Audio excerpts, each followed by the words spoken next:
So, ladies and gentlemen, this is going to be the first ever KuroKiiro Roundtable. And what this is tonight, we're going to be selecting a topic, and we're going to be discussing it, and then later on we're going to take questions from the audience. First, I'd like to introduce our roundtable people tonight. On our very left here, we have Mr. Charles Dunbar. Greetings, greetings, greetings. Do you want me to introduce myself further? I'm Charles Dunbar, the founder and moderator of studyofanime.com. I actually did my graduate fieldwork in fan studies and anime convention culture, which my dissertation was published in 2011. And ever since, I've been running around to conventions, commenting on fandom, commenting on sacred culture, and generally having a fantastically good time about it. Next, we have Miss Leah Clark. Hi. What's up? Next to me, we have Greg Wicker. I'm here because I get to eat afterwards, and also I've done like lots and lots and lots of cons. So we next have Nancy Kepner, who is new to our wonderful community. Yes. Contributors. I write songs about otaku and geek culture and perform them at cons like this one. So yeah. And next we have Mr. Tyson Reinhardt. Thank you very much. I'm Tyson Reinhardt. I do stuff. Thank you. All right, so I know we only have 3 mics between us, so if you guys have something, please pass them around. I apologize, we're a little bit short on the mics tonight, so we're gonna. I won't be saying much of value anyway, so. So, all right, so we're gonna lead into our first question, and then what this is tonight, we're gonna talk about geek culture, and not just geek culture, but how geek culture is portrayed in the media now. We have shows like The Big Bang Theory, we had the Equestronauts episode of Bob's Burgers, we had a furry episode of CSI, and these shows represented us as a culture of geeks, nerds, and the like. And our question tonight is, are these shows good for us as a community of fans, or are they harmful to us? In any way, and everything in between. So we're going to start off with a general question, something very broad. Is The Big Bang Theory a positive portrayal of the geek community? No. I hate that show, and I'll be the first to say how much I hate that show. I think it leads to the consistently reinforced, unattainable stereotype that geeks and nerds are both A, weird, B, completely obsessed with science, and C, there's no depth to the culture. People see geek and nerd... I'm sorry. People see geek and nerd culture and automatically think Big Bang Theory, science, technology, when geek culture is so much more nuanced than that. But if you try to tell someone about that, they immediately say, well, I watched The Big Bang Theory and this guy is a physicist. Yeah, well, I'm not a physicist. I am a culture scholar. I am a gigantic nerd. But I do not fall into your still preconceived notions of nerddom, and I disagree with anything that preconceives and prejudges nerddom for the mass market, because it leads the mass market to not want to explore it any deeper. That's my rant, and I'm sticking to it. The thing about Big Bang Theory, I saw a graphic on Facebook the other day that sums up the Big Bang Theory very well, along with other shows. So, up here in the upper left-hand corner, you have Nova, a smart show about smart people. Then you have Arrested Development, a smart show about dumb people. Then over here you have The Kardashian Show, a dumb show about dumb people. And then over here you have Big Bang Theory, a dumb show about smart people. So that's basically what it is. It takes us and it brings them down to the level of, it mocks us because that's what the target audience is used to seeing, I think. So anyway, that's something I saw.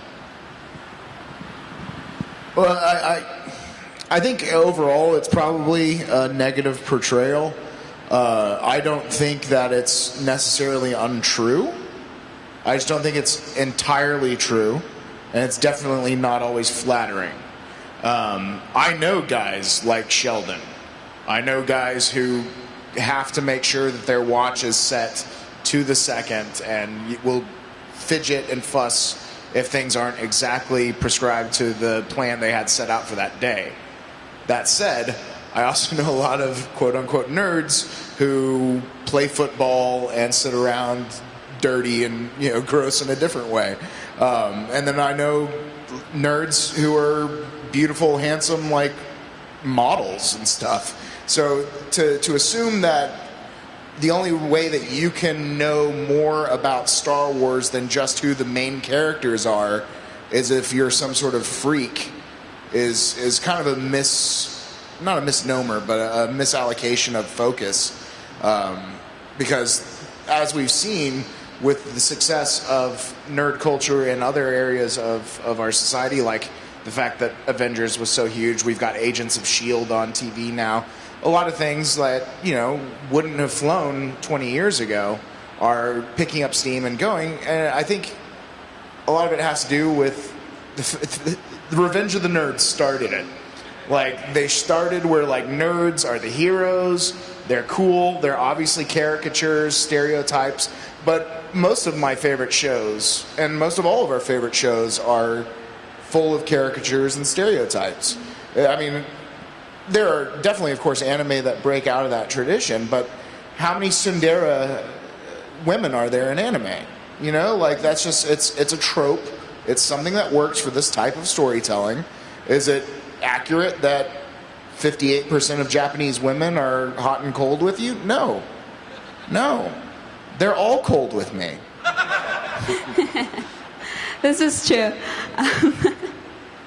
I would also, I'm really bad at math and science, and yet I like a lot of really geeky things. I would also like to point out in the Big Bang Theory, to be that, very forward feminist person, there aren't very many female geeks. You have a lot of the academic, you have the scientists. Bernadette and Amy, they're scientists, and they are very smart and very put together. But when they have geeky moments, it is to humor their boyfriends. And that is not the reason we females do this. So they're nerds, So, they're not geeks. yes, exactly. Nerds, not geeks. It's almost like its own twisted version of the fake geek girl analogy, that it creates a stereotype that if you don't fit it, there's something wrong with you, while completely ignoring any kind of variation or ignoring any kind of reality. When I see shows like this that portray the geek culture in a certain way, it's almost as if if you don't act like this, then you're not a geek. But that flies in the face of our own culture. Well, does the writer know our culture? One of the reasons why I really enjoyed the Equestronauts episode of Bob's Burgers was because the writers were incredibly aware of brony culture and incredibly aware of it. And that episode was a skewering because they were aware, but they weren't trying to pigeonhole. They were portraying unattainable archetypes for characters that showed, yes, we know this is a thing, we're going to make fun of it, and then we're going to show that the rank and file is not like this. I don't think the writers of The Big Bang Theory have yet to figure out that what they're portraying is an unattainable outlier that does not exist, or at least does not exist to the degree that the show would imply it does. Ergo, a near comparison to the fake geek girl. Well, I think it's also worth noting that we look at the Big Bang Theory and we're like, okay, so there's some nerds and they're playing games that children play and they're watching Battlestar Galactica, but nobody takes the time to think about the football fan who's painting his body in the colors of his team in freezing weather. If that's not a freaky nerd, I don't know what is, man. Like, that is one of those things that's like socially awkward. Sheldon saying something really, really rude to somebody without a filter is just as socially awkward as that 300-pound plumber with no shirt on screaming about the Steelers. Like, that makes me uncomfortable. Like, I don't see how one view of passion, getting excited about something that you invest yourself so wholly in, is so socially accepted, and all these other mainstream vehicles, sports, Sex and the City. I mean, if you can talk about like which specific episode of Sex and the City Samantha did blah in, you are a nerd. Like, you focus a lot of time on something that is quote unquote not important.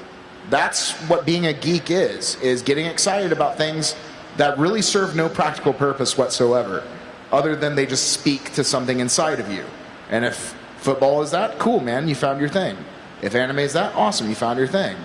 I think that's the problem, is that we as a society have made geekiness solely about the science aspect. Like, if you're interested in history, that's fine. If you have an odd obsession with specific periods of history, sure, you're eccentric. If you really like physics, you're a freaking nerd. You know, I don't understand that disconnect.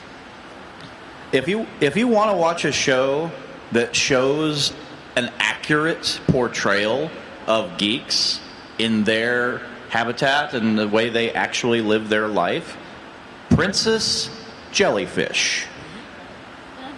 Oh, yeah. Well, the Japanese are infinitely more in touch with otaku than America is with nerd. I mean, they've been dealing with otaku for over 60, 70 years. And while they only recently got rid of the negative stereotype, they are aware of what goes into otaku. The thing is, and this is something a lot of people don't understand, otaku does not equate nerd. There is no English approximation for otaku. It's one of those Japanese words that exists perfectly well in the Japanese context, leaving America and the West to try and play catch-up by ascribing it its closest related term, which we would think as nerd or geek. But nerd or geek has a completely different connotation. If I call someone a nerd or a geek, then I'm referring to a very specific character aspect. If I call someone an otaku in Japan, you are calling out their obsessiveness.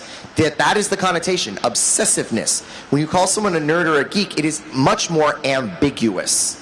Because you could be a history geek, you could be a history nerd, you could be a drama geek, you could be a mechanics geek. It all is relative, and context needs to be explained. It is not the term itself doesn't have the same connotation as otaku would have. But the Japanese get that. And when they make shows about it, they are aware who's going to be watching the show, and they're aware of what society says about it. What I loved about Princess Jellyfish was that it was one of those shows that not only was a better, more accurate portrayal of otaku, but it did it sympathetically. The characters were played for laughs, but at the same time, they were not stigmatized for what they were doing. You can laugh at your own eccentricities, like when I make dumb comments about how much I'm obsessed with KuroKiiro. I am aware that that is an eccentricity, and I am aware that it makes me ridiculous. But I am not ashamed that I love this show. And none of the characters in Princess Jellyfish are ashamed of what they love, except maybe Tsukimi, because she needs to be drawn out of her shell. So one last comment about the Big Bang Theory, because in some sense, I really do enjoy the show, and it's not an enjoyment because the show has quality, for the record. The show is actually terrible. But I enjoy some things about it because it's giving me like this window into how the writers and the fans look at the show. Because I'm watching the show and I do occasionally get a good laugh out of it. But it shows me like how they see me. It's like looking into some like window of how someone else sees me, and how they want us to be seen in a way of like humor. And I look at every joke as having three layers. The bottom layer is this general layer where the person that has no information about the joke is laughing at them because they don't understand it. Then there's another layer of the joke where you get part of the joke. Like you understand what they're talking about, and you're kind of still laughing at the situation or at the item. And then there's the third layer, which is you get everything about the joke, and you're laughing at yourself.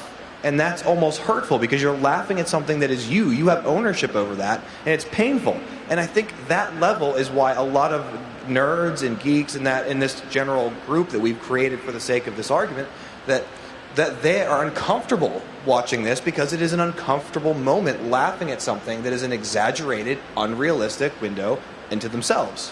I think our society also does a wonderful job of punishing us for what we like.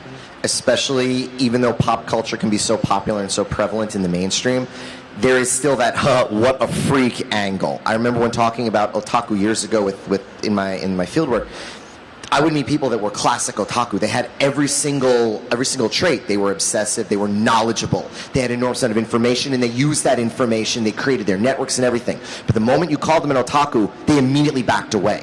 I think our own culture is so. Even though we're like, oh, hooray, geeks are great, we still tend to stigmatize it. So when we watch a show, unless you are 100% secure in your geekdom and you are an unabashed, unafraid geek and proud, you still will get uncomfortable because some part of our own subconscious or conscious acculturation is making us feel uncomfortable because somewhere in the back of our minds we are thinking that we're doing something wrong. Case in point, the self-hating brony. Brony culture earlier this year co-opted the coming out angle because there were tons of bronies, myself included, who never wanted to refer to ourselves as bronies because somewhere in there, even though we loved My Little Pony and we loved what it stood for and we loved a lot of the values the show embodies, we still thought it was somehow wrong that we liked it. And it's because society and culture continue to dictate to us on some level that it's wrong. We pick up on that cue, become hyper aware of that cue, and then we put up a wall. And that's something that geek culture needs to learn to combat. This wall should not be there because it's all relative. The wall shouldn't be there, and we need to address that the wall needs to come down, but we're too afraid to talk about the wall to actually make progress in breaking it down. That's something that I think a lot more, even in academia, you find that geek pursuits in academia suffer enormous amounts of backlash because some subconscious level says there's no value there, even when there is, and this needs to be addressed. All right, so I want to move into something else where we're going to ask a couple questions focused at you guys as individuals, as some of your experiences going from what you were doing before you got into voice acting, moving into voice acting. So I'm going to start with Leah first here. I want to have a couple questions about you transitioning from from just acting in general, moving into voice acting. And I want to get some ideas of your experience with the culture. Like, there was a time when you didn't do anime conventions at all. So you had to have moved into this area where this was something new and different. And I certainly don't, mean for you to be like insulting or anything, but I'd be interested in maybe some honest views about what you thought moving in, because I would imagine, and I'm just guessing, that you probably have a different view now from when you started to where you are now about this culture of conventions and anime. So it'd be interesting to hear you talk a little bit. Maybe you can obviously do whatever direction you like, but I'd just be interested in your thoughts on moving from that acting into convention and voice acting.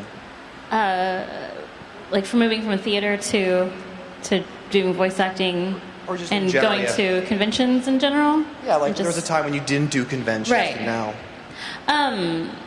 I was just really fascinated that there were people that were so interested in what we do and passionate about it. And the more I researched my own projects and got in, try to figure out why, I think it's because it's so well written, and then they write about characters that you don't normally see, on TV, or it's like you said, they're people that you can relate to, or a totally different culture can relate to.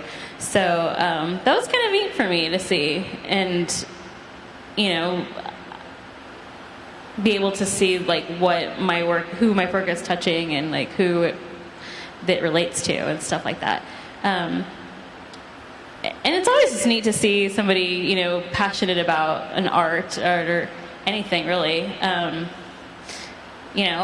would go to a Doctor Who convention and get really excited, so I totally get it.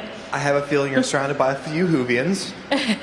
Some maybe fans of a few Doctors past, and maybe not so much in some newer ones. I know people here probably have some thoughts on Moffat, but... Moffat! But in general, yeah. So when you moved into convention work and you saw these fans, do you feel like that I don't want to call obsession, but they're real, how much they love this stuff? Did you feel that was any different than someone, let's say, like a football fan loves the team? I mean, was it something that was? It might have been a little awkward, but I mean, was it something that was different? I don't think it's any different than somebody who loves something else, whether it's football or Sex and the City or Doctor Who or whatever. I mean, I think if it's something that you love, you love it, and you can't wait to see more of it, and feel kind of a companionship with the people that like it with you and watching it. I had an acting teacher once tell me that people go to the theater to see themselves, and I think that's just true with any type of fandom. That's me, and I think it's a good thing. It should make you feel not alone and represented, and so I didn't think it was creepy at all. I think the only thing for me personally, I just felt kind of like, well, yes, I provide the voices for these, but that's not me. I did not write it. I did not create it. And so in a way, I feel like, well, okay, them, coming to see me personally is cool, but at the same time, it's like, I think we shared this. Like, I shared this with someone. Like, this isn't, my entire work. So, Okay. but I didn't think it was creepy. It was just different. Right. I definitely see where you're coming from. And, you highlighted a good point about that ownership over that thing, which is why we were talking about the Big Bang Theory. I feel like a lot of times when I watch that show, there was a time they made a joke about Batman, because at this time we were debating on which of these 2 or 3 Robins were going to become Batman. And at the time, the 2 characters, one character felt like he had to stall another guy. He asked him, who do you think is going to be the next Batman? I think it's going to be Dick Grayson, or whatever. And they immediately started this argument between 2 friends in a hallway. And it was uncomfortable for me because I had that argument like days before. So we definitely take ownership over things. And what are your thoughts? Do you feel like, is it because people are taking ownership over something that people outside of this group, like, I guess what I'm saying is, because people take so much ownership over this anime and geek culture, and people look at that as being strange, that people feel like guilty maybe that they like these shows so much because people around them don't get it? I mean, what are your thoughts on basically people? What are your thoughts on people's view on the outside looking in? People feel almost bad for liking things that are geeky. You know what I mean? Like, I'm trying to explain where I'm going with this, but I want to see your comments of like how the outside sees conventions. Do you see anything like? I'm sure you have friends outside that look at what you do and go, you do voice for work for anime? Is that what is that? They always ask me if it's porn, because. They're like, oh, you voice porn? No, what? Where did that come from? No. That's the first reaction that I get. And then the rest of it, they just don't really get it. So I don't really explain as much. I've tried to, and it just ends in, woo, nothing. So I've had some friends from the outside world come with me to conventions. And their first reaction, I mean, the face is always the same. It's like the costumes, they don't get it. They're like, why? What's happening? What's going on? It's like, it's just, I'm so used to it, so it doesn't even faze me. I'm like, oh yeah, there's a furry. It's cool. It's whatever. Right. Yeah. But my roommate's actually a costume designer, and he went for the first time and was just extremely impressed. He's like, you don't understand. These things are so intricate. Oh my God, look at that. Like, he was, thrilled by it. Had no idea what it meant, but loved the craftsmanship. Right. All right, well, I'm going to have a couple questions for our Mr. Charles Dunbar. As if you haven't heard me talk enough already. Right, and I know that this is going to go on for a lot, but my question is to you. We're going to try to see if we can spin this. Don't use questions that I was planning on asking Tyson tomorrow. All right. I'm interviewing you for Voice Actors Studio in the morning. Oh, okay. Cool. Some of my questions are going to be like this. Okay. Right. So my question to you is, you started in the industry as a fan, basically. Yes. Right. So as a fan in that industry, how have you seen this group of like convention goers change? Because we've clearly, from when you started to where you are now, this as a convention groups have made some changes. Conventions are different. The fans are a little bit different. You just asked me to recite my entire dissertation to you. All right, can you? I won't do that. All right. I will give you the 3 main points that I bring up in the dissertation, and you can run from that as you will. It is not the same fandom that I got into back in the 90s. My first anime con was Anime Expo New York in 2002, where everyone cared about 2 things: dealer's room, AMV contest. That was the entire weekend for me. They had the AMV contest in one of the big theaters in Manhattan, sold out both showings. Whole amphitheater bigger than this, full for both showings. What the community prioritizes has changed in that the emphasis on education and appreciation of anime is no longer the primary focus. That has definitely changed. The consensus towards community and fandom identity is more important. How do you define your fandom and how do you define your place in fandom are infinitely more emphasized than what that fandom is. Anime has slipped from the primary to the collective fandom that everybody can talk about. So it's usually the secondary or the tertiary fandom that they use to talk and network with new people. The conventions went from being appreciations of fan culture to being a network of networks, giant collaborative events where networking, conscious or subconscious, becomes the primary goal. Make new friends, discuss costuming, discuss art, discuss creative endeavors. All these secondary facets of fandom that Henry Jenkins wrote about in Textual Poachers have become the primary facet. And the primary facet has become, a friend of mine called it, the social lubricant, the modicus for fandom interaction. The other major thing is there is disconnect between the two generations of fandom. I was born in the middle. I'm Dragon Ball generation. And the big thing about Dragon Ball generation is we can appreciate the fans of before and what they went through to get their anime and watch it and really devour it. But we also were at the cusp of new technologies infiltrating the fandom, so we understand that the younger generation is interested in new methods of engagement. The problem is a chunk of the older fans think the kids are crazy. A chunk of the younger fans think the older fans need to loosen the hell up. And because of that, the older fans do not mentor the younger fans the way they used to. This is a bad thing, because the older fans complain that the younger fans don't know how to be anime fans, but then do not want to take it upon themselves to talk to them. There's a lovely article that was written on Daily Dot this week about fandom divide at Worldcon in London, and how the older order science fiction fans would yell and scream and talk over the younger fans because the younger fans didn't have due diligence to who came before. Thankfully, anime fandom doesn't do this, but in anime fandom you have older fans who are insulated and younger fans who are crazy, and the two don't speak. Evan Minto from Anigamers wrote a lovely article. The reason anime fandom has failed is because, unlike the Homestucks, which walk up to you and talk to you about Homestuck and talk about networking and talk about, this is why I like my show, please will you experience it with me, the older fans are like, psh. They don't decry it, but they don't want to take that step. Because of this, the older fans practice one way, and the younger fans have had to jury-rig their own modus of practice. Where do they discover their fandom? Tumblr. Where do they discover their fandom? My Anime List. Where do they discover their fandom? Social media.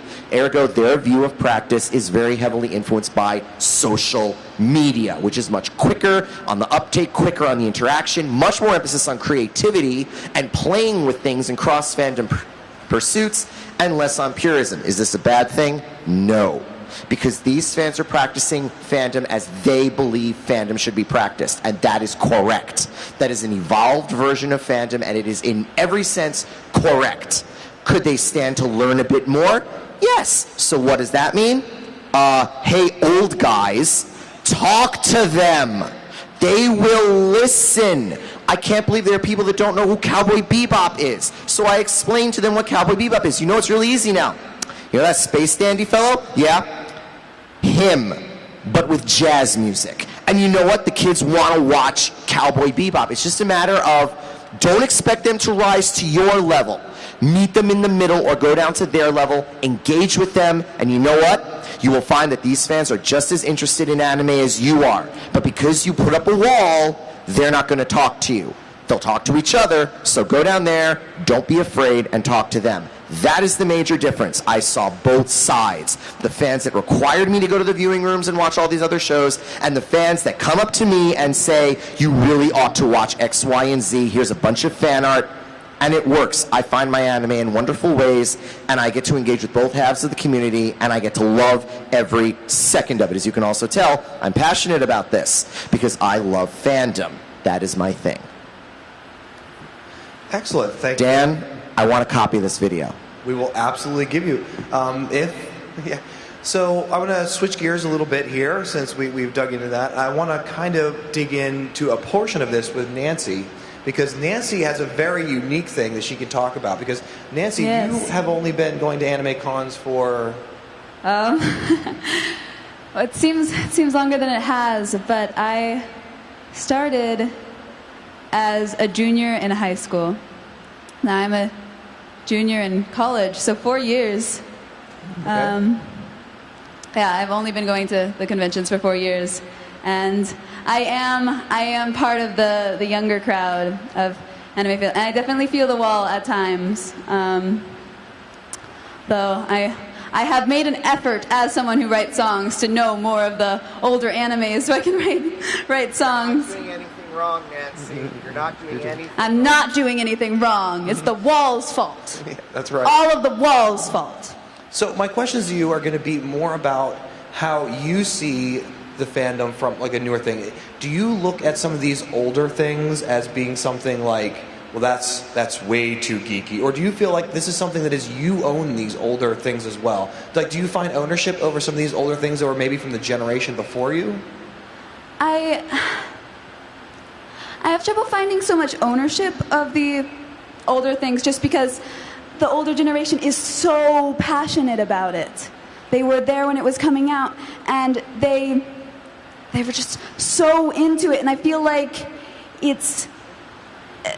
I do think it's partially the wall. It's one of those closed areas of the fandom, and I don't feel like unless you get into the part of the fandom, unless you feel like you're a part of the fandom, you can't feel like you own what it is.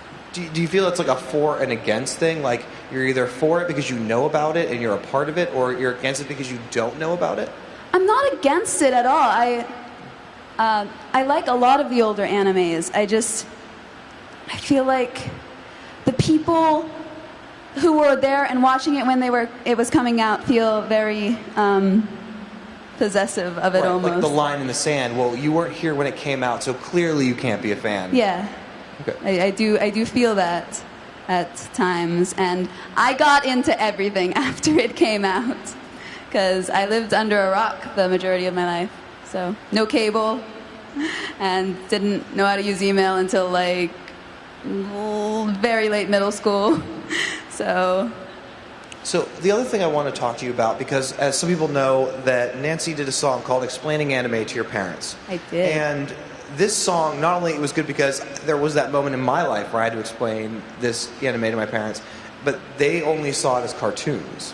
So I want to talk about like your experience with this, and some of your experiences with seeing people at conventions talking to you about your song was great. You know, do you find people that say I have a tough time explaining anime to my parents? My YouTube comments are filled with people that are like, I tried to explain it to my parents and they didn't get it at all. Surprisingly, they are also filled with a number of people that are like, my parents got me into anime. And those comments make me very happy. So those are people that are talking to the younger generation, those parents. Now, do you have fans that are like maybe from an older audience that are obviously maybe older than you? Mm-hmm. So on. Now, do you find that they are as accepting and into your music as say the younger fans, or do you have this connection with younger fans that? Oh, I have people of all ages do enjoy my music, and I'm not like, yes, my YouTube subscribers are mostly 13 to 17-year-old girls, but at cons, and honestly, the people that comment on my YouTube tend to be boys mostly, and is that? Can you elaborate on that? They're nice comments. Nice comments. Most of my YouTube comments are very nice, and I realize how lucky I am. You are very lucky. I do realize this.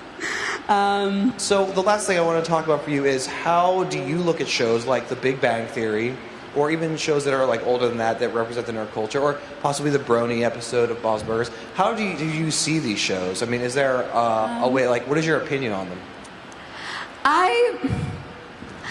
I do like The Big Bang Theory at time. I do like it, but I can see a lot of the flaws in it, and I can see how it would be very offensive. A lot of the humor, I feel like it can be very trite and insulting, and it's surface humor. You don't have to dig very far to... It's just... If you have heard geek culture talked about at all, you can understand it. You don't need to be a geek to understand it. So it's not really a show targeting us. That doesn't mean it's not a funny show. It is. My mom loves this show. And my dad doesn't like the show because he feels like it's talking about him. He is a computer programmer and doesn't like it at all. But I feel like he connects with the science side and doesn't like that they make fun of it so much. and I definitely think that can be a negative. So with your mother, do you think that she looks at the show and uses it as a way to maybe help to understand you better, or does she see it as something that this is clearly not you? These are some different, exaggerated kind of. Oh, things? it reminds her way more of my dad than it does of me. My dad was the stereotypical, pocket protector. He played chess in the back of the classroom. That was his rebellion. But he was also valedictorian, so it really didn't matter. Right. That was my father. So she likes it because it makes fun of her husband. To understand me, that would not be the show she watched. Right. I have tried to make her watch anime. How'd that go? I got her to watch Princess Jellyfish. I did. And I got her... One of her favorite shows I got her to watch was Chobits for a really long time. And that completely took me by surprise. I didn't understand that. I got my mom to watch Inuyasha because it was on Adult Swim and we had cable on one television. And I would come home on Saturday night after D&D and immediately turn on Adult Swim. And this was my mom's response to Inuyasha. They sure say his name a lot. What is it? Inukasha? Something like that? Inukashi? It's Inuyasha, Mom. Yeah, they sure say his name a lot. But you know what? She watched every single episode that I did. So, hey. Nice. All right, so I'm going to actually slide a microphone here over to our good friend Grego. Now, we go to the other side of that wall now. So, and this is certainly not without design. So, you were a person who got started very early on in the anime convention scene. So, how long have you been doing anime conventions? So the first convention that I ever did was Dragon Con back in 1994.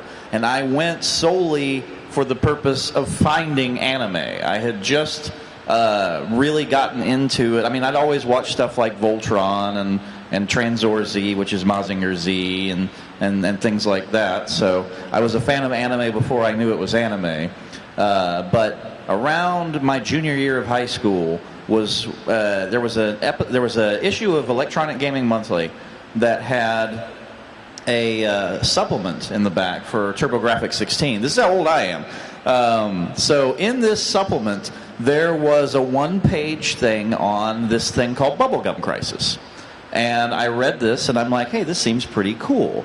I'm going to this Dragon Con thing. Actually, even before that, I went to a Star Trek convention looking for Bubblegum Crisis that maybe someone had anime, and I found it. I also found some bootleg tapes of Red Dwarf, and I went, Bubblegum Crisis, Red Dwarf. I'll go with the Red Dwarf. But I eventually discovered that my Blockbuster was one of those rare Blockbusters in the early to mid-'90s that had a guy who was apparently a huge anime fan. So 1993, and I discover my Blockbuster has 5 floor fixtures, top to bottom, of pretty much every anime VHS that was available at the time that wasn't a hentai. So, because there was a lot more then, but not at Blockbuster, yeah. You had to go to the other shop and go behind the curtain. And I wasn't old enough to go behind that curtain yet. So I found Bubblegum Crisis, and I watched that. And that led me in the end, after the end credits, they had this thing called Urusei Yatsura on that, which I watched, thought it was funny. The Blockbuster had all that too. Watched all the Urusei Yatsura they had, and then that led me to Ranma. Yeah. Ranma was my gateway drug into hardcore fandom, and they didn't have that at Blockbuster. So I'm going to Dragon Con looking for Ranma. One of the things I didn't notice was all the Magic the Gathering players. I didn't know what Magic was in 1994, and apparently they took over every available square inch of space at Dragon Con that year. But I did. I spent $300 on anime VHS, so I bought 3 tapes. No, I bought I bought all the Ranma that I could find, and I also bought this thing called Tenchi Muyo or something like that. Yeah, that's the thing. So that's what got me started into the fandom. The first actual anime convention that I did was I went to Project Acon in Dallas in 1997 as a fan. I would go back in 98 and then do my first game shows in 99 because I went to a game show. Didn't like it, thought I could do better, did. That's not the question that you asked, though. So, yeah, so I've been a fan and from back then, the convention scene. And like Charles said, conventions back in that time were completely different, and I agree wholeheartedly with that. I have nothing to add to what he said. What I can tell you from a perspective from what I do now, I have to cater to both sides. I have to write material that the younger fans get, and so I actually have to immerse myself in this sort of thing, so I know so I sound at least like I know what the heck I'm talking about when I read off trivia questions about these shows. But on the other side of the coin, I also have to remember my roots and also throw in some stuff from the older things that if I have certain contestants that know this, that'll go well. So my connect to the younger generation is that in order to continue to do what I do, I have to make sure that I never put up that wall. I have to make sure that I'm interacting with both sides. And I keep doing these things. They keep inviting me to them, so I guess I'm doing that fairly well. But yeah, so I'm really glad that we bounced off of this. So my father had... My mother was always very laid back. She was like, do whatever you want to do. Don't do anything illegal. I'm not going to bail you out of prison. But my father did not get it either until I was at Anime Week in Atlanta in 2004. And I invited my sister, my brother, my mother, and my father to come to the convention. My brother couldn't make it. He had other obligations. But my mom and dad were there, and they watched me do the Pyramid game show. And after it was over, and after the convention was over, Dad, who was always disappointed that I flunked out of college, stay in school, it took me 15 years to make less money than I could have made working part-time at Walmart. So, you know, stay in school. Dad came up to me and he said, you know, this is my impression of my dad, you know, Greg, you know, you might actually have something here. And that's all he said.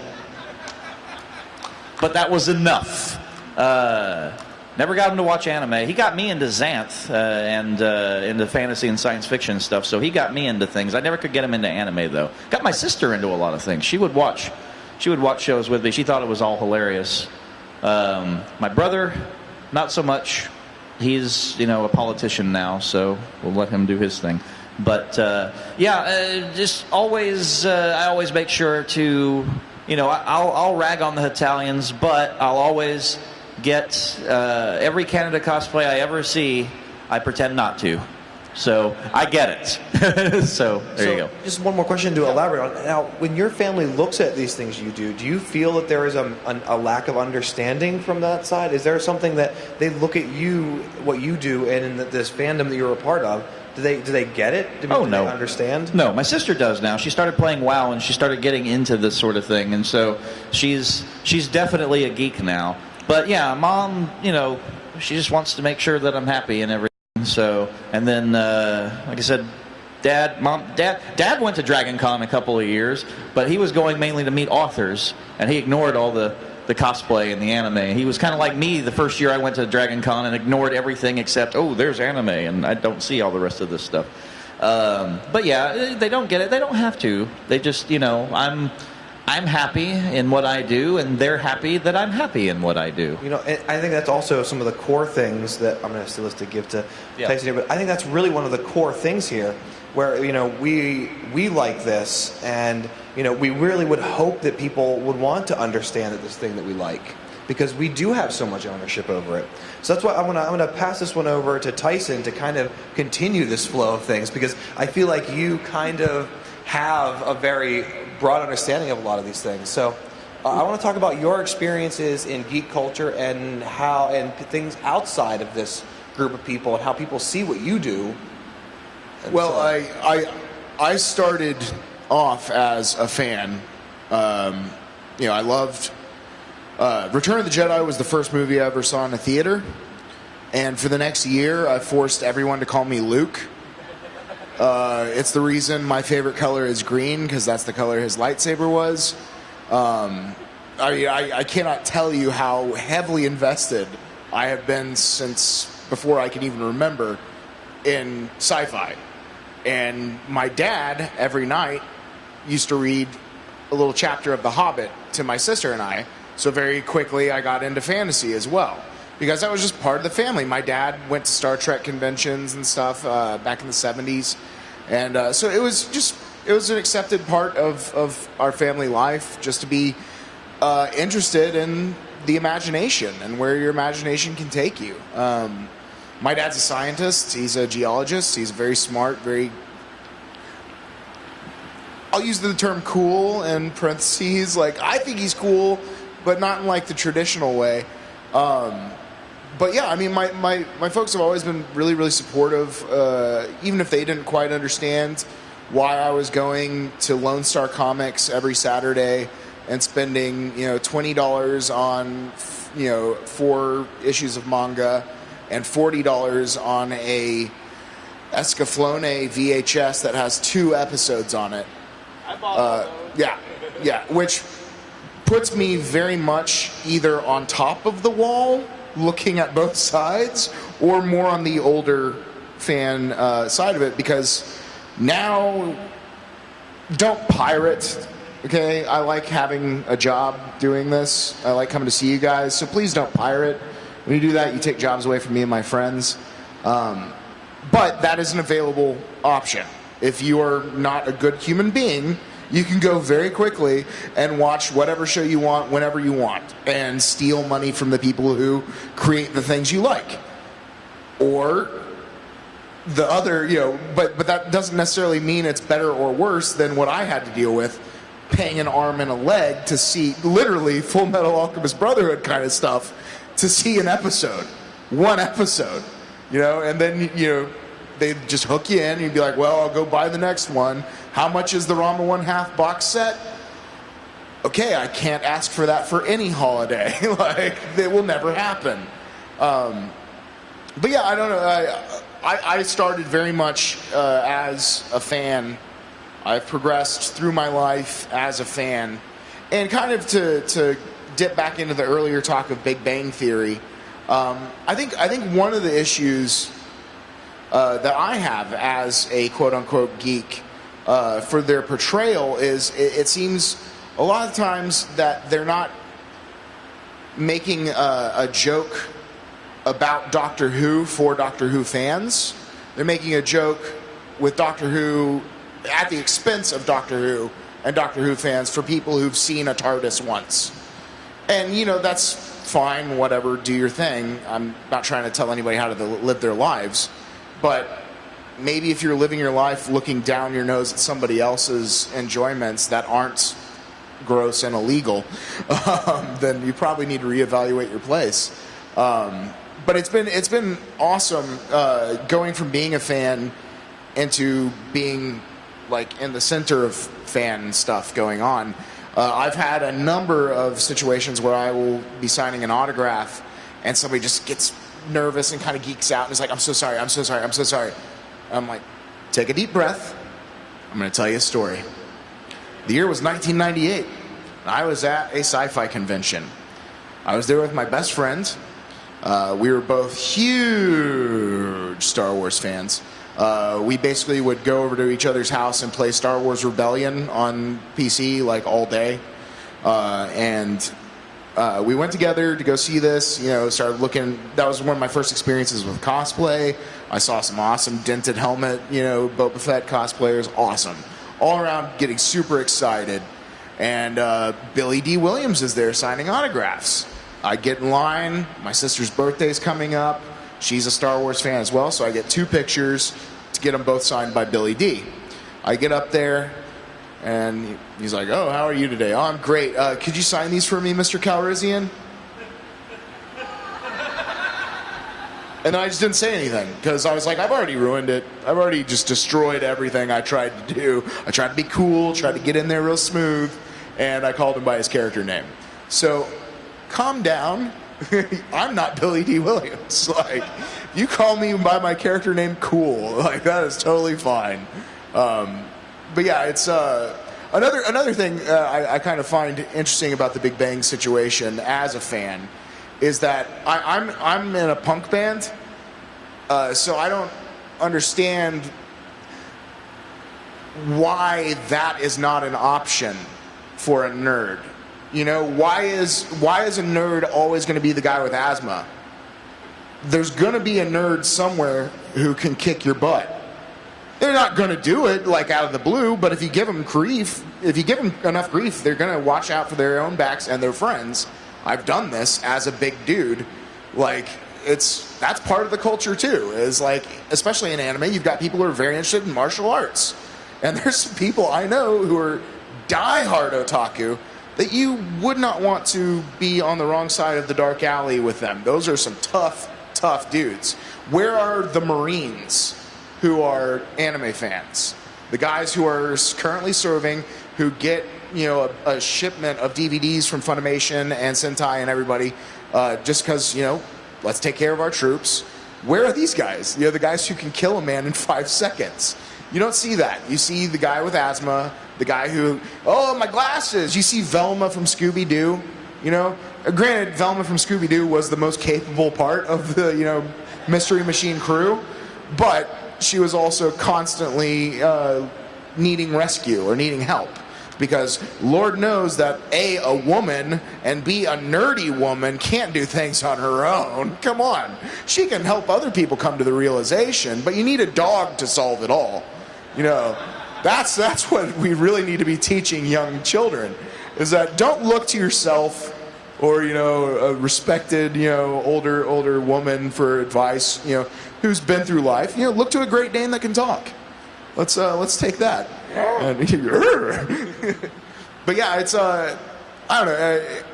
It's very weird because I know so many people who are invested in whatever, Game of Thrones, Battlestar Galactica, whatever your fandom is, and odds are it's not just one. You know, odds are you're a fantasy person or a sci-fi person or just an umbrella fandom kind of person. I tend to fall in that category myself. But yeah, it's all walks of life. It's all skin colors, ages, hairstyles. Like, it doesn't matter. It's part of the human condition, and it smells sweet to you, and it smells sweet to somebody else. Other people, it's not going to smell great, but that's life, you know. And it just seems that, like everywhere else, it becomes just part of the daily routine.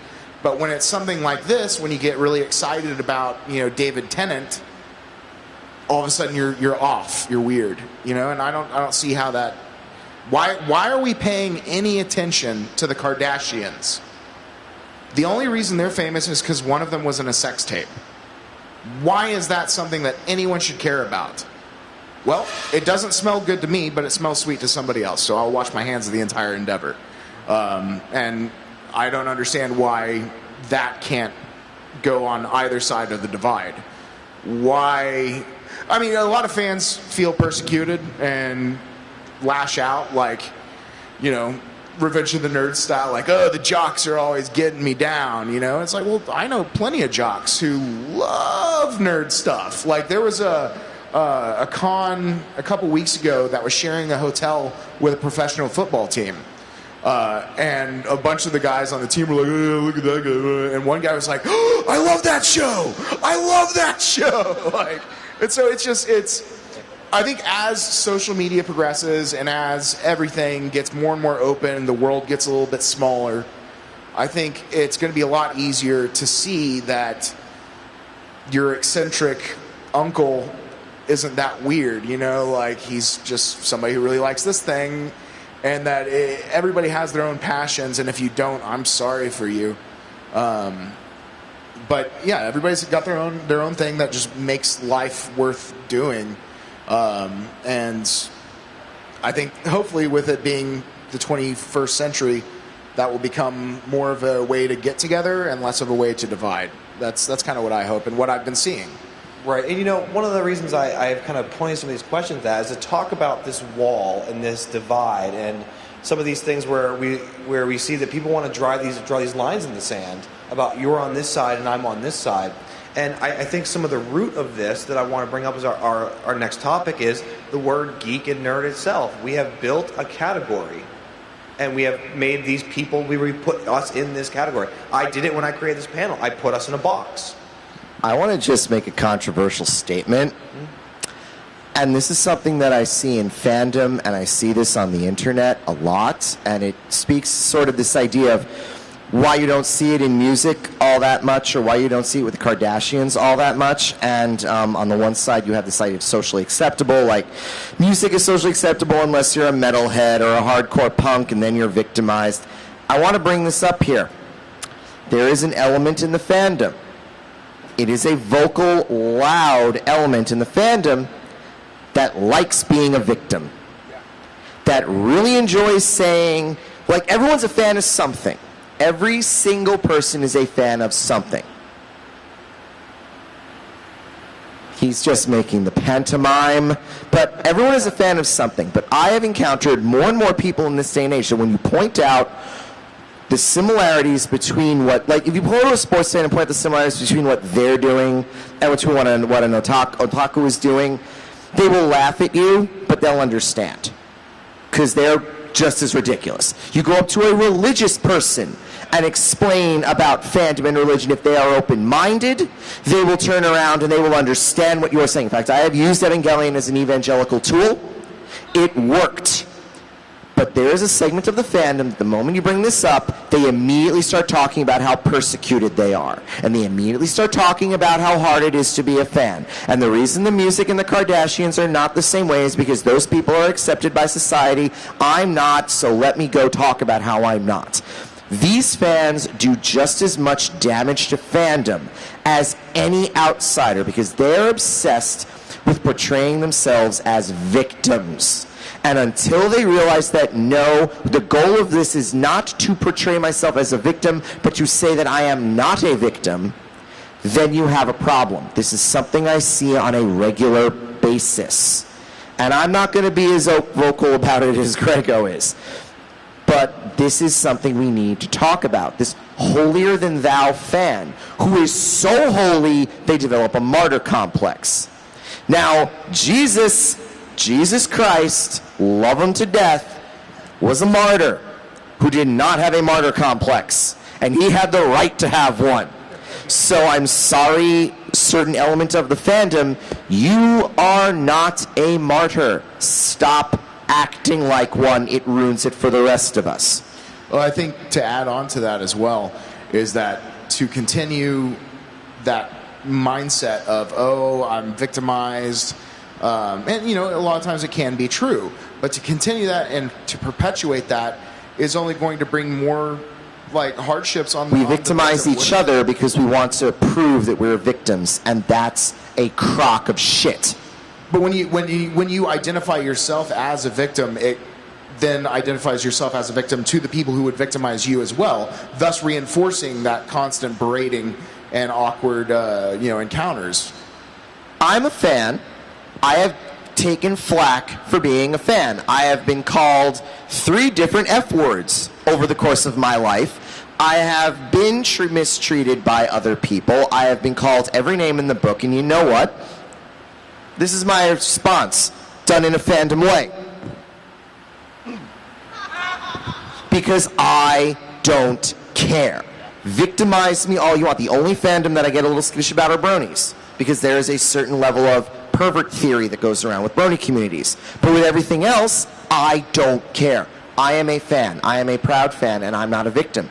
Meanwhile, I have a friend who never stops to remind that he used to get beaten up for watching anime, so why is anime suddenly popular? I got beaten up for reading Spider-Man comic books, but now it's okay to like Spider-Man. I'm like, dude, that happened like 15, 20 years ago. Get over it. But he can't just let it go. And he is the textbook bizarre, crazy, outlying fan because he runs around yelling about it to the point where I just don't hang out with him anymore, or I don't let him bring it up because this is dangerous to our fandom. And he doesn't understand why I'm not this way. I'm not this way because, okay, you know what? I can at least say to you, I liked it before it was cool.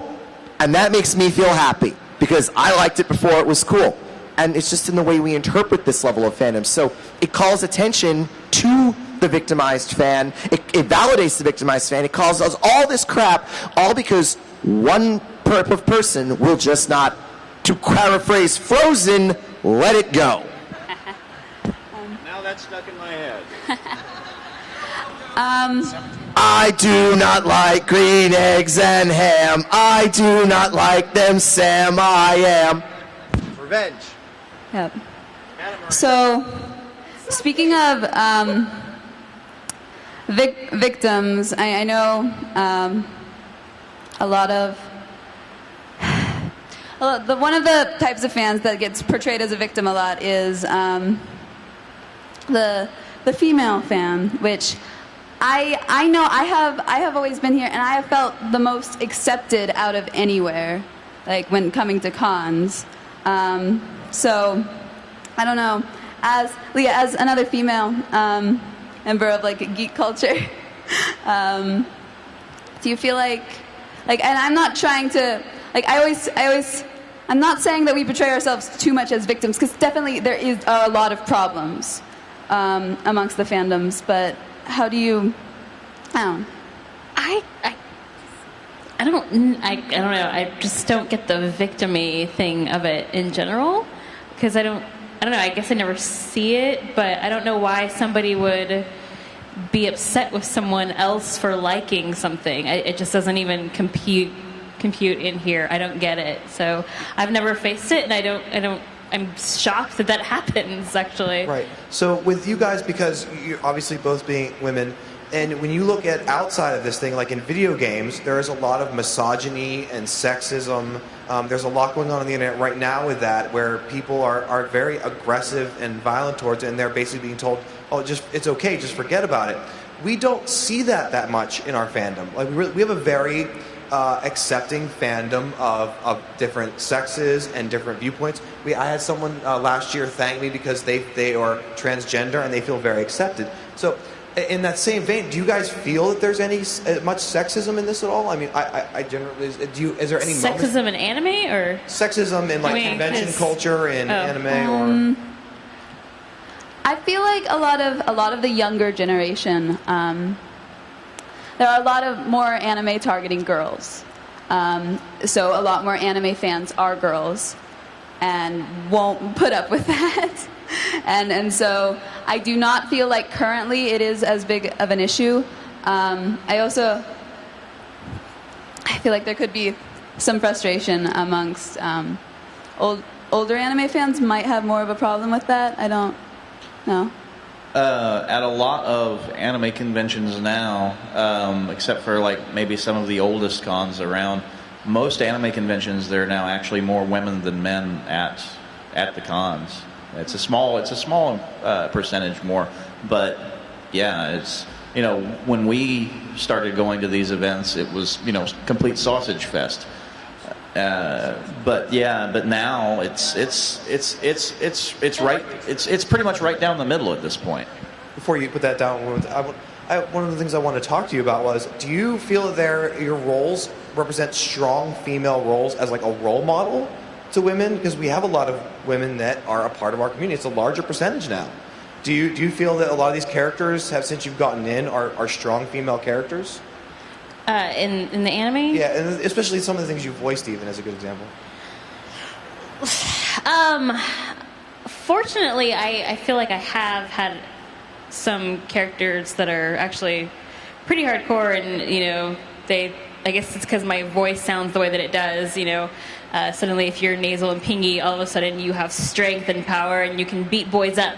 But the other part of my range, the one that talks like this, is always, just aching for attention, and it's usually male attention, and that part I don't get at all, and I think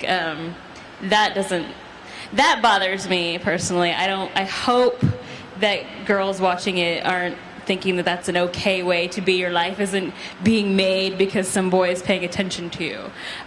You are more than that. But I do think there are some characters in there that are good role models, but there are also some that are just I hope it's just a good entertainment and not some kind of validation. So, how many of you have seen Legend of Korra? How many of you have seen Moribito? So here's kudos on you for doing that. So I had an interesting experience at Anime Fest a couple of years ago. Most of the creative team on the Japanese side, the producer, executive producer, and director, I think, all were at Anime Fest. And I was overhearing a conversation they were having with the translator talking about Moribito, because if you don't know, Moribito actually aired on Adult Swim. Was it in its entirety? I can't remember. But Moribito was on Adult Swim, and it went over like a lead balloon. It was not popular at all. And the reasoning behind that, it had a strong female lead character. And at the time it aired on Adult Swim, anime fans in America weren't interested in seeing a strong female lead character for the show. Then, years later, we had Avatar, and then we had Legend of Korra, which had one of the strongest female lead characters ever in anything like this. Moribito is coming back, so I think that we have definitely seen in the last 15 years a change in thinking, and now as fans in America, the average fan who watches Adult Swim is probably ready for that sort of thing. But it has been kind of a paradigm shift where in Japan, female lead characters, yeah, sure, all the time, no problem, and not just the look at me. So Moribito hopefully will sell now. It got relicensed, and hopefully maybe Adult Swim will give it another chance, and it'll go well and say, hey, you like Legend of Korra, watch this, it's awesome. So KuroKiiro gives you 2 strong female leads, but they have to trick you into paying attention to them, and that's wrong. But it's so right. No, being a female in fandom is not easy. I have plenty of most of my friends are female. Let's just make this out there. Most of them are. And they have to put up with so much, pardon my French, bullshit. It is not fair. Granted, they don't put up with as much of it in anime fandom as they put up with it in science fiction fandom or in comics fandom, which are still male-dominated, but they still have to put up with an enormous amount of bullshit. And they shouldn't have to, because I don't agree with fake geek girl crap. This, unfortunately, when we tie in with the idea of victimization, you will always find the 1 or 2 female fans who decides to become a misandrist. They have to put up with bullshit, so their immediate reaction is, let's attack all fans who don't agree with me. Men suck because they're men. Women who disagree with us suck because they don't agree with me. And these people, again, do tons of damage to the fandom because, again, they're exaggerating things and they are causing grief where grief should not exist. I have met female fans who are more sexist than any male. Yeah, they do damage to feminism as a whole concept. Yes. And unfortunately, people only think of feminism as the crazy, insane. Feminism is just thinking equal rights. We don't think. Yeah, but in our society, equality means screw you if you're not like me. I want all the advantages, and this needs to change as well. It does, but it shouldn't. It shouldn't be that way. Equality should be equality, but God forbid you bring that up on the internet. Equality is equality. You'll be told to check your privilege in 3 seconds, which also does tons of damage to the world because telling someone to check their privilege doesn't fix anything. White people. I have a sexist gamer song, and in it I make sure to say that it isn't all of the gamers, but some of you. Every culture has its own douchebags embedded in it.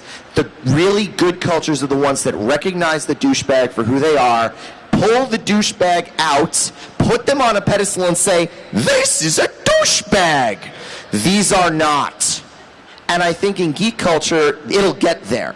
Oh my God, will it get there? But I think right now we're dealing with a culture that is in flux, and because the culture is in flux, and because everyone is screaming at the top of their lungs to be heard, that it is causing everything to slow down. And that is bad, because we are geeks. We are in this together. And we shouldn't yell at each other just because we disagree. You know what? I disagree with every single person in my family. Does that mean I stop loving them? Does that mean I stop being part of my family? Well, if you're that branch of the family, yeah. But for the rest of my family, we're family and we're in this together. And we got to stick together. Hey, Dad. We're all in this together. Yeah, I mean, this is something that needs to be addressed. And the other thing that I don't like is that whenever someone brings it up, oh my God, backlash. Because we're not supposed to acknowledge it exists. Newsflash, it exists.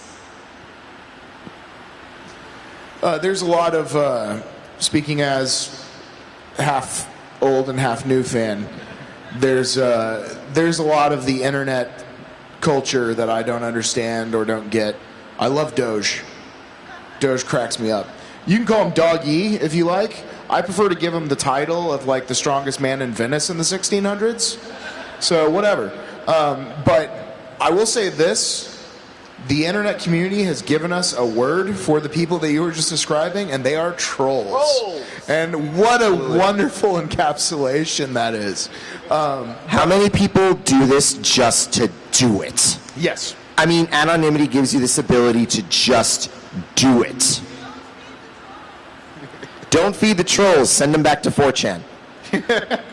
But to touch on the subject of feminism and female characters in anime, but in the larger fandom as well, I have a niece who is now 2.5. A few years ago, had a really bad breakup, and I basically convinced myself I was never going to be a father.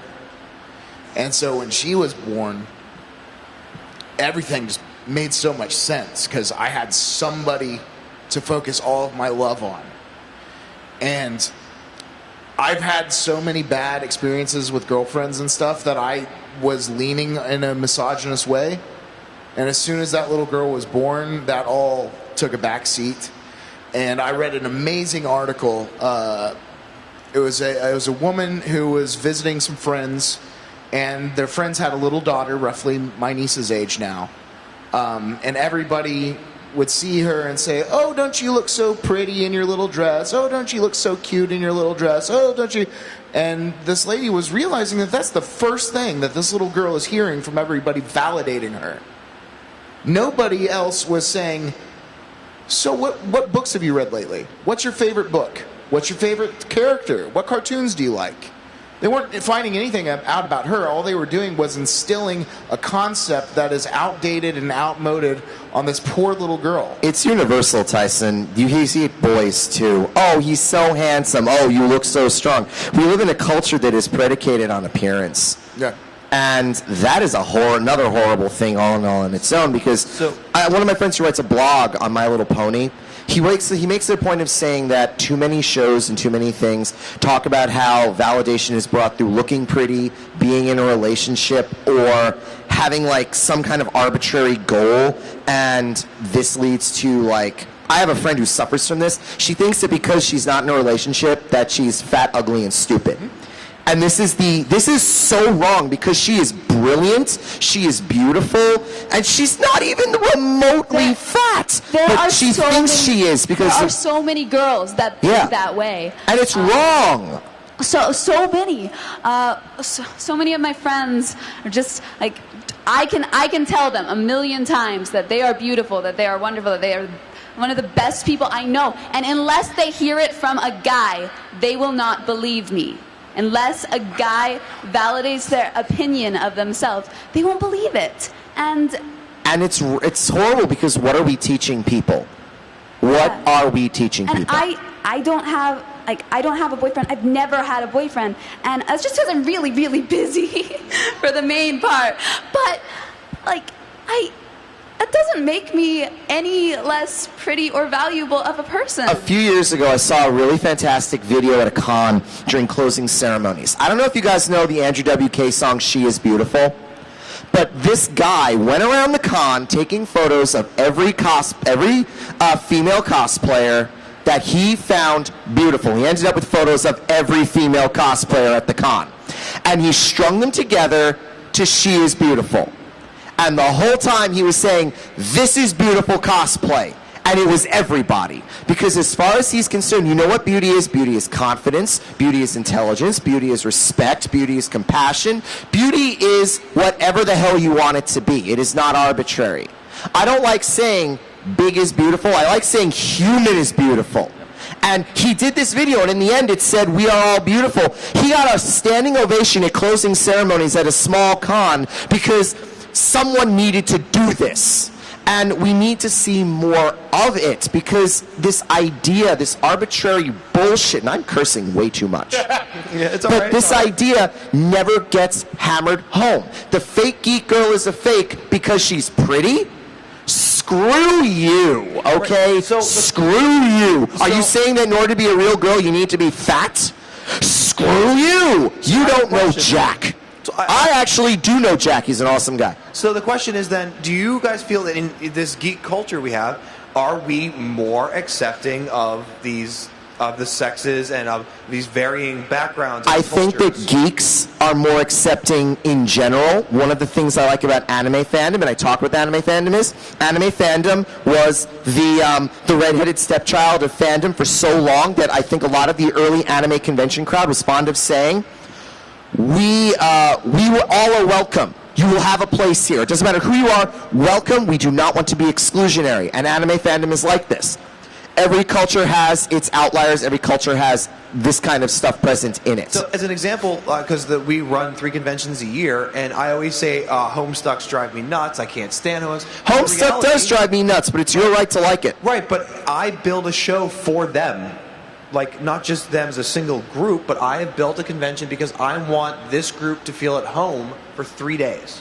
Yes. I want you to be included in this. I may not get it. I may not like it. I may be like, I can't stand that. But I am here to build you a home for this time. I feel like what I've noticed, Homestucks and ponies at this point, when they come into anime conventions, get a lot of, eye rolls and get a lot of... But at the same time, Attack on Titan cosplayers get a lot of eye rolls. It's not the ponies and the Homestucks that people are... They just don't like the type of version. Right. They don't want to... The thing that is the most popular is not them because we identify ourselves as outcasts and different. Green Day sucks because they signed to a major label. The hell are you talking about? Oh, I just had a question that I thought was, something that's always kind of confused me is, anime fans are so accepting of every type, shape of human. However, it just seems like all the anime drawings are of perfection. So how does that work? I'm just like, how does that happen? How are you not? I don't know. I have a list of strong female characters who are well beyond, if even possibly could be considered sex symbols, like Sigourney Weaver in Alien, Ellen Ripley. Weaver Oh, is my one of the most goodness. attractive women on the face Absolutely, of the planet. absolutely. She's a In beautiful Avatar, woman. she was gorgeous. But it's not a matter of how pretty she is. She kicked an alien's butt in outer space where 5 other people couldn't handle it. Men and robots alike. Because she's a survivor. Survive. Another one is I'm a big fan of Faye Valentine. Now that's a much more sexualized one, but she's still a strong, independent woman who doesn't need nobody, and that's pretty awesome. My number one choice right now is Ellie from The Last of Us. If my niece can grow up to be somewhat like Ellie, I will be satisfied, because that means I will have taught her what she needs to know to survive after the apocalypse. Right. And that's what's really important, kids. So what I'm going to do here real quick is, because we've pushed it right to the limit on time, I want to take a couple questions from the audience and see what you guys can contribute to that. I'll go around. If you guys want to direct your questions at one person or the group as a whole, please try to pass the bike around as much as possible. Keep your kind of comments a little bit shorter. So anybody have any questions? I would like questions. You, sir, in the back. I feel like it was addressed mostly through what Charles was saying, but speaking specifically more from a perspective of being a part of the gamer community more than anime or other fandoms, do you feel like there is a small but vocal contingent of anime fandom, of gamer fandom, that is actively resisting mainstream appeal, mainstream attention.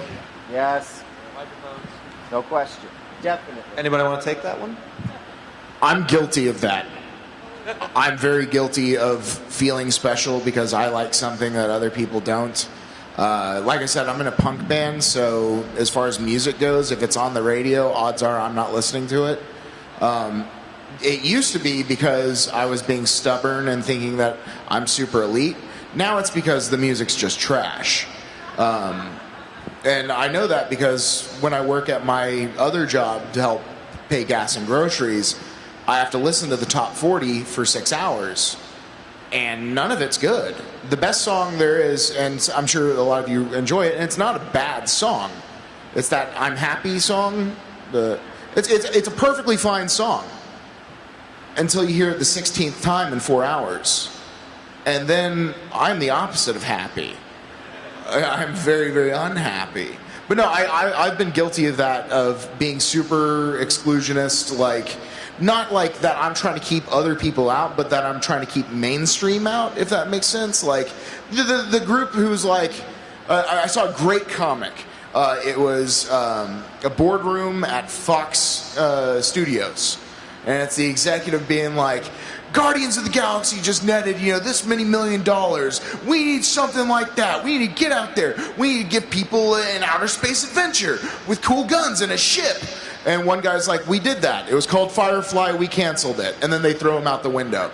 I think that's like kind of one of those things, is because there's so many people who love Firefly because Firefly is such a cool show that it almost, you have to like rebel against the mainstream because the mainstream chewed it up and spit it out. Something that was so cool. So you feel like you can't trust these people, and in a way, sometimes you can't. I don't know. It's like I said, I have a relatively biased opinion. Everyone's guilty of it. I mean, I got Doctor Who with me, and who are you people? And, oh, you think Matt Smith's cute? Oh, God, you're dragging my fandom down. Even I am guilty of all that kind of stuff, because, like, I want my stuff to be popular. I want people to recognize it, but I also want them to appreciate it the same way I do. And if they don't, I make snap judgments about it. It killed Doctor Who for me. All right, we have another question here from the audience.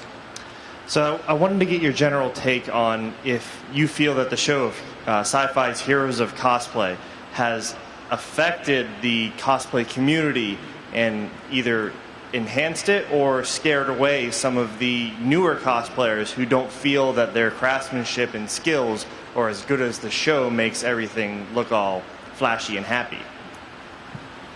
I'll say this right now. I think actually in a way it's kind of both. I feel from my experience and what I've heard from friends is that it does more harm than good for the community.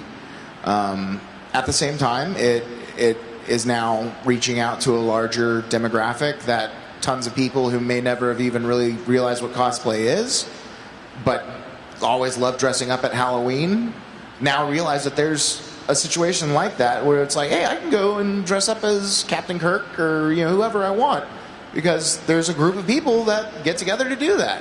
So I think there is an element of positive change brought about by it, but for the most part, I think it gives a negative reinforcement and stereotype to the entire cosplay community.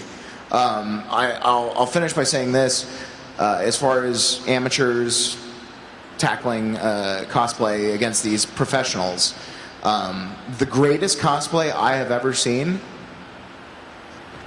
was made out of a cardboard box, and it just said Gundam and permanent marker on it. It was meta. It was like theater of cruelty. It was everything. Like, I don't know who that person was, but I hope that they went home and slept the sleep of the justified, because it was amazing. Like, I saw it and I said, yes! Yeah, and then that's not to detract from the people who spend weeks working on elaborate, beautiful gowns and everything. One of the other best cosplays I've ever seen was on 6th Street in Austin. Austin is like the hippie mecca of Texas. Everywhere else is all guns and cows, and then there's Austin, and there's bongos, and you can pay for sandwiches with songs. Sixth Street is the big deal. It's like the Bourbon Street kind of thing. And Halloween down there is a sight. One of the best cosplays I ever saw was a guy as Optimus Prime, made entirely out of paint buckets and cardboard and stuff. And he actually went down like that, and it looked like a little semi. I was just like, and that hurt. I was dressed as Tadawaki Kuno from Rama One Half, the Blue Thunder of Furinkan High. Yeah, you know what I'm talking about. But yeah, I think Heroes of Cosplay is mostly negative with some positive involved. But yeah, I think that amateur cosplay is some of my favorites because it's honest. It's so honest. So. To add on to that, I think Heroes of Cosplay has done something where it takes away some of the heart of cosplay. That I didn't feel like these people were as genuine, and there was I felt it was an act. It was reality TV about something that was unrealistic to me. They tried to make it reality TV by removing the reality somehow, and that actually was kind of painful. As like a former cosplayer back in the day, I never did anything good, but it was something you put your heart and soul into that, and I felt like the show took the soul away from it. Yeah. It was damn. Well, reality TV is, for the first most important aspect, not real. Right. And for the second, even more important aspect, even though I just use most as the pejorative, it also, reality television takes jobs away from me and my friends. Right. So I know you don't watch it. This. I think at the end of the day, Heroes of Cosplay really didn't do anything negative as far as the average Joe's perspective of cosplay, because everyone that isn't into it has already forgotten that the thing exists because it's been replaced by something else.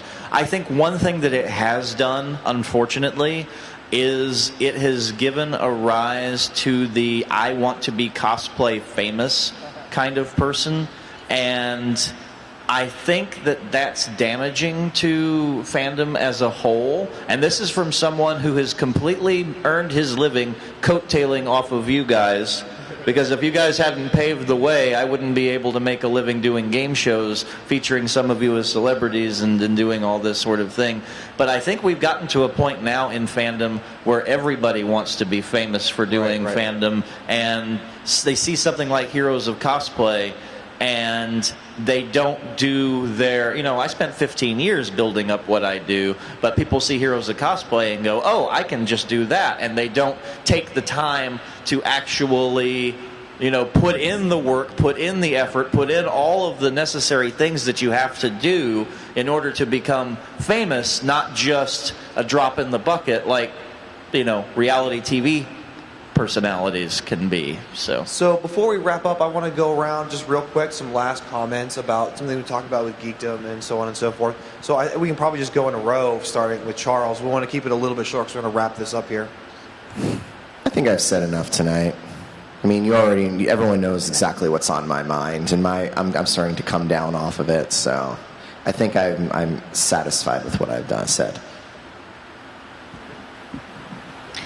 I just think it's okay to like what you like. I'm just always grateful that there are fans of things, of what all of us do, and there's a fan for everyone, and that's a good thing. Shows like Big Bang Theory, might not get it right. I am a little bit impressed that they're making an effort. There is a show about geeks. That is a good thing. So, progress? Maybe?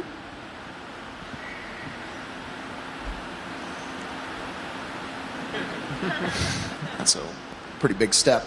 I think anime conventions are growing every year. Every year, you're having more and more people come out and see what it's all about, or people who are already interested but maybe hesitant to get involved because they thought that maybe their cosplay wasn't good enough or whatever. I think that there's a really promising future for fandom as long as we can not assume that your fandom is better than anyone else's. And if you just stick with what really communicates with you and let other people do their thing and everybody get along, you know, this utopian concept of people not harming each other, I think we can really do it, because we've kind of already shown that people who don't like Star Wars, or Star Wars fans and Star Trek fans, can get together under the one roof and talk about their common love of sci-fi. So if you can get a divisive situation like that settled, I think you can get a lot of really cool things going on, and get people who would normally be more hesitant and more timid to maybe break out of their shells a little bit, with the blanket of camaraderie, you know, there to secure them. So be cool, compliment people whose cosplay looks like they worked really hard on it, whether you think it's good or not, you know, because it is good. It's better than something else they could have spent their time doing. They could have spent their time getting knocked up when they were too young, or doing heroin, or any number of horrible, horrible things. So don't try those things, by the way, kids. Those are bad. But yeah, be supportive. Look out for each other, because I mean, it's what we've got here. Is we've got a community that shouldn't be judging one another, and let's foster that kind of mentality. Thank you very much, guys. So with the final words, I just want to say to everybody out there, please be positive about your fandoms. Don't put people into boxes. Don't disconnect. Try to connect with people and grow and learn about other people. So thank you all for coming. This is the first time we've done a roundtable here at KuroKiiro. We really hope we can do more of these kind of things where we try to engage with you guys and talk to you about the things that are your life and that matter to you, because that's what we're here for. So there's one more thing we're going to do after we go, but other than that, I just want to thank everybody for coming, and again, thank our guests.